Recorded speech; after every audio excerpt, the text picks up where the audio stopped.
Today's demonstration is about the empty tomb. Now, there are a number of booklets for the empty tomb, as well as is the case in other booklets. This particular booklet takes us from before Easter Sunday itself, when Joseph of Arimathea went to ask for the body of Jesus to put in his own tomb. And a couple of things I would say. That things don't always go according to schedule. Things happen. Tombstones don't fall the way they're meant to sometimes. A figure falls over. You hadn't thought about this particular way of doing something, and so you're kind of hesitating a bit. The point is to not worry about all of that. Keep it calm and peaceful and quiet, and just make up for whatever's gone wrong in some way, and it'll just be fine. So here we have the empty tomb. It does open up, this tomb, and on that side there's a kind of a raised part where Jesus lies, and the tombstone that Joseph of Arimathea rolled into place. So we'll begin. Today we're going to think about what happened in the days after Jesus died to the moment when he rose again from the dead on Easter Sunday morning. And we're going to light a candle because we're reading from the Gospel and we're thinking about Jesus too. Okay, there you go. Come on, light up. There you go.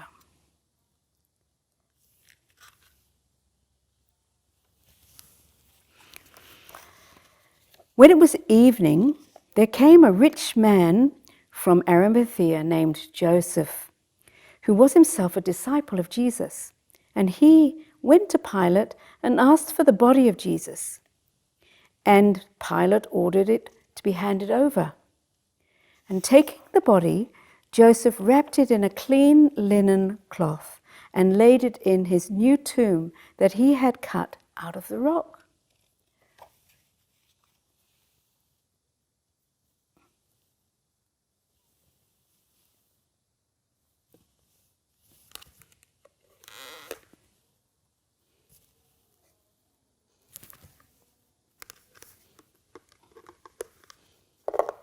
So I'm taking Jesus away. There's no perfect way of doing this, and I haven't got it perfect myself yet.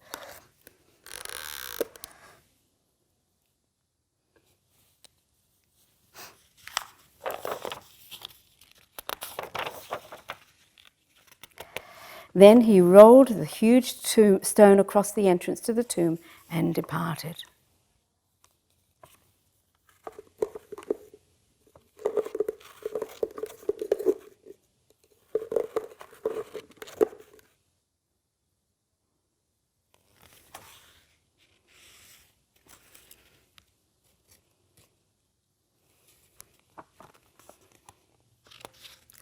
But Mary Magdalene and the other Mary came and stayed close to the tomb.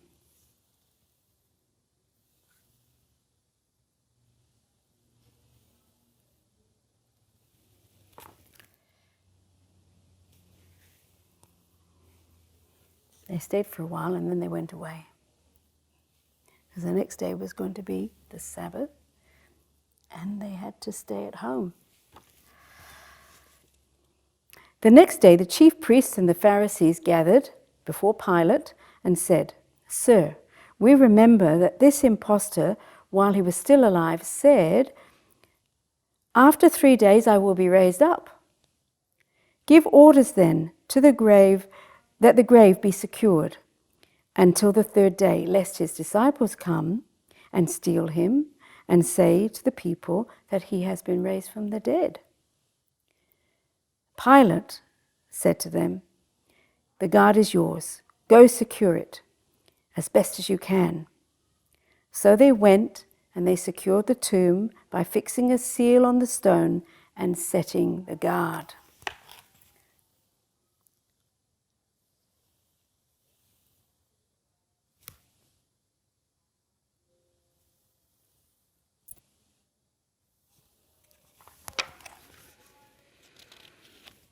After the Sabbath, as the first day of the week was dawning, Mary Magdalene and the other Mary came to see the tomb.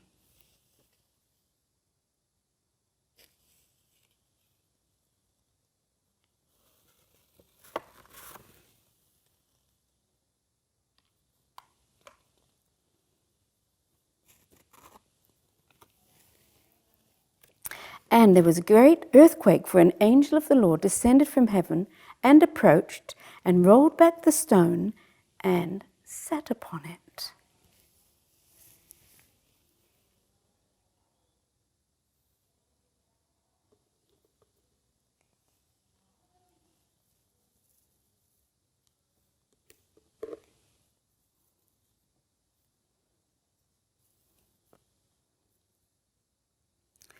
His appearance was like lightning, and his clothing was as white as snow.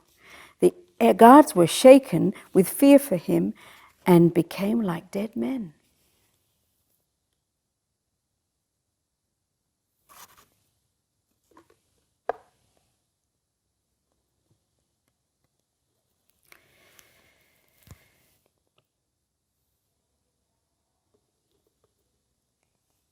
Then the angel said to the women in reply, "Do not be afraid. I know that you are seeking Jesus, the crucified. He's not here. He has been raised, just as he said. Come and see the place where he lay."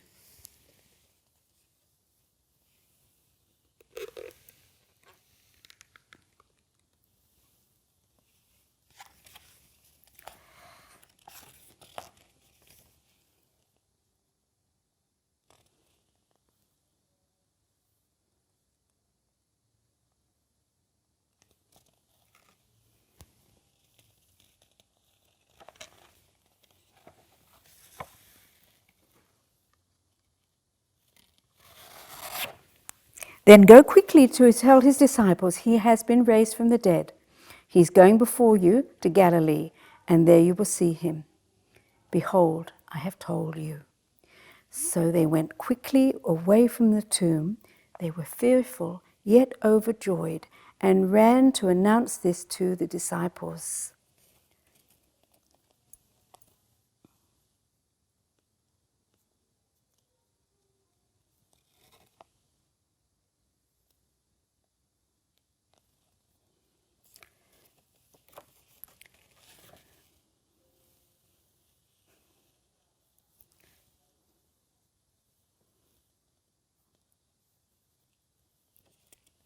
And Jesus met them on the way and greeted them.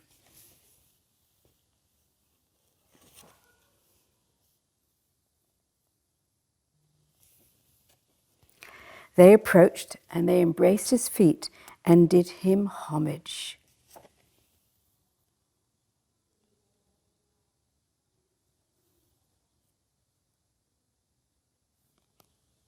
Jesus said to them, "Do not be afraid.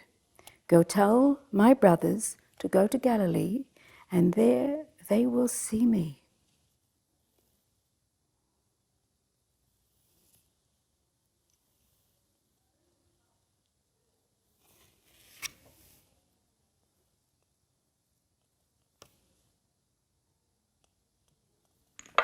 Oh, that's what I said. You see, there's a little, that can happen.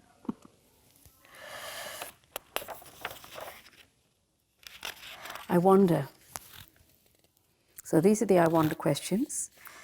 I wonder what the women were thinking on their way to the tomb.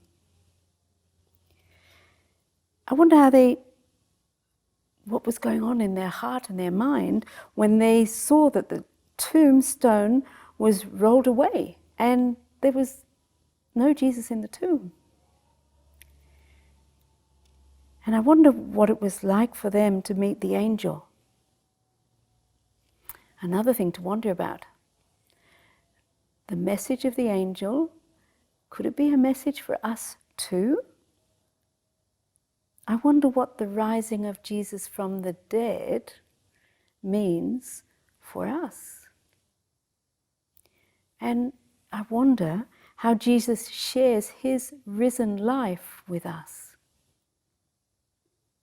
And following on from that, there's the pondering that comes from the choices that they make. So the children can, and you can remind the children of this, always remind them, encourage them to use these materials. These should not remain in the hands of the teacher.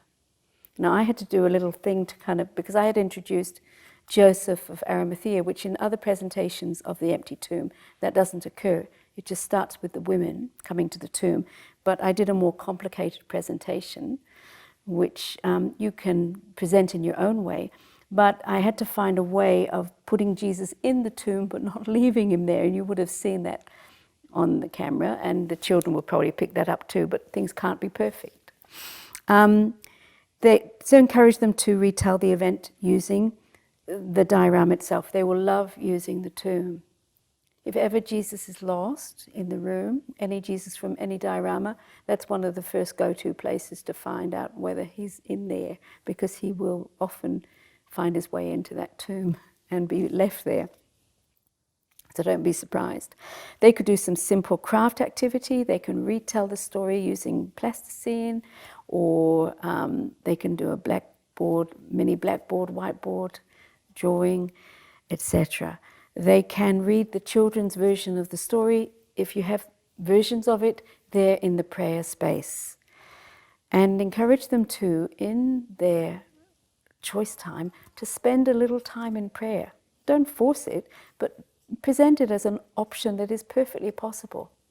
Try to think about the busy curriculum and all the things you've got to reach that can kind of say there's no time. Where is the space where prayer happens? It happens in choice time, and there can be brief moments. It has to be a possibility for the children to spend time encountering Jesus in a personal way in the prayer space, which is why the prayer space has to be a low space and an attractive place, where a little bit away from the hubbub of the classroom, a little bit away from it, so that they can go there and spend a moment there. It might be 30 seconds, that's fine. That's a long time for a little child. And then they may want to use the maps of Jerusalem frequently, the map of Jerusalem, the model of Jerusalem rather, and the maps of the land of Israel, the various types of maps, and revisit those. And they'll be thinking as they do that about where these things happened. So that's a presentation of the empty tomb.